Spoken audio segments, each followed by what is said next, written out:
Good afternoon, Sunday afternoon. I haven't ran, probably not going to run.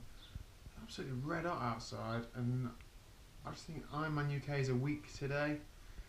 I'm in taper zone, so if I want to miss a session, I'll miss a session. I'm trying to get a few sessions in this week, nice and easy. But I think I'm going to call today a rest day. Decent ride yesterday, so happy with that. So I'm going to try and get sorted with all the admin, all the packing, all the getting kit together, all of that side of things. So I'm not as busy this week because I'm actually going to try and head up on Friday night to give us a head start on the weekend. So I've been spending some time looking at my fueling for the bike course. Very complex workings out here. So I read, your body can only really digest between like 60 and 90 grams of carbs an hour, and the rule of thumb is to take on a gram of carbs per kilogram of body weight per hour. So I'm 80 kilos, 80 grams an hour.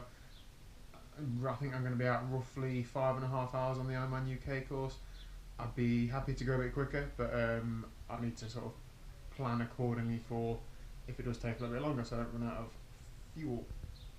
So 80 grams an hour at 5.5 hours is 440 grams of carbs. So I've split it down accordingly. First of all, I'm going to be using High Five Energy Source Carb Mix.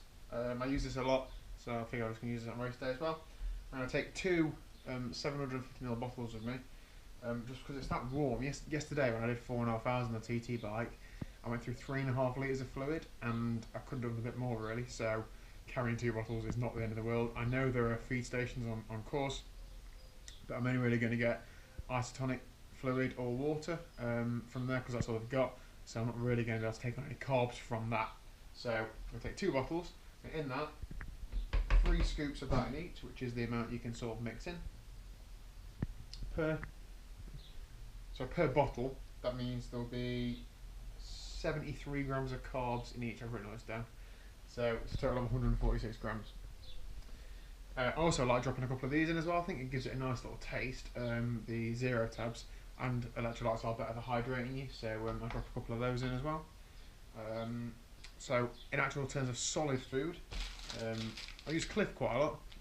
Not the cheapest energy product, but I like them and they get on with me digestion wise, so it's great. All natural products as well, which is awesome.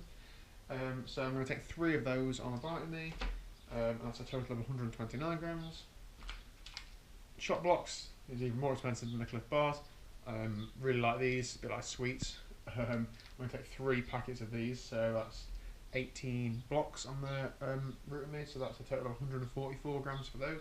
Per little block, there's actually 8 grams of carbs in each one, so it's a good little hit really, quite sugary. I'm also going to take 2 gels with me. I don't normally like having gels on the bike course earlier on longer distance stuff, but I think I'm going to have one perhaps halfway as a little pick me up, and I've got one as like a get out of jail free card. If I need a little sugary hit, then I can do. The feed stations do have gels and things, so I know I can pick that up if needed. But anyway, that takes me up to a total of 463 grams of carbs. I supposedly only need 440, so if I drop something or if I spill a bit of fluid or whatever, I've got a bit spare. And then as well as that, I can also pick up bananas and whatever else from feed stations, so it should be okay. So that is the selection. In terms of what's going to go where, obviously they're going on the bike. I think I'm going to put, those 2 are going to be taped to my aero bars. I'm going to break these up, obviously take it out of the packets, break them up and put them in my top 2 bag along with those.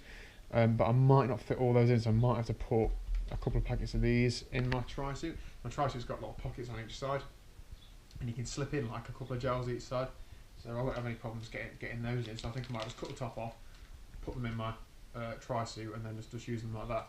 The only thing I'm worried about is the water at Pennington flashes minging apparently at the minute, so it's got loads of algae in.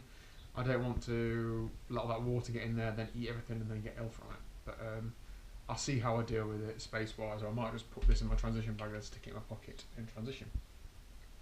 On to T2. So my T2 bag, I'm just going to put a bit of everything.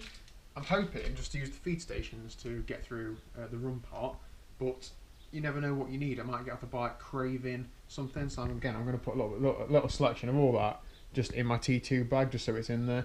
I don't normally have something solid, so I don't really have like a Cliff bar on a run, but who knows, if it's a run walk and I'm really craving something to eat, then I'll have to eat something. So I'm going to put those in my T2 bag, take some of it with me, have some of it or have none of it, I don't know. But at least it's there if I do need it.